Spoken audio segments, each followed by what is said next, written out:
Welcome to the Genius Factory. Enjoy the video. In this video, I will show how to program 2012 Chevy Tahoe key fob, updated. Begin by sitting in the driver's seat with all doors closed and both key fobs nearby. Turn the ignition to RUN without starting the engine, then cycle back to OFF 5 times ending in RUN. Watch the horn or locks to confirm programming mode, then follow the fob button sequence to complete programming smoothly and confidently. Follow the ignition cycle exactly. Key in, off to run, repeat 5 times ending in RUN to trigger programming mode.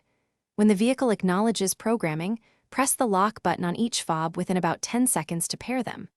Listen for lock confirmation, and then turn the ignition OFF to exit programming mode. Walk around the vehicle and test lock, unlock, and panic functions to ensure each fob works properly before wrapping up.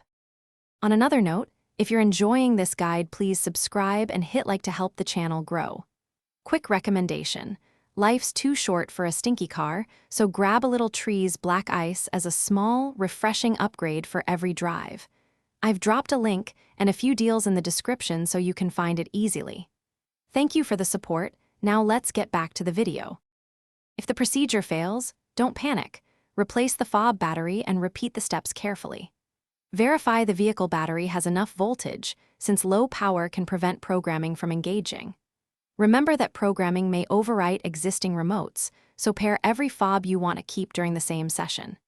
If problems persist, consult a dealer or locksmith for advanced diagnostics, but most users succeed by repeating the exact ignition and button timing. Thanks for watching. If you found this helpful, don't forget to like and subscribe.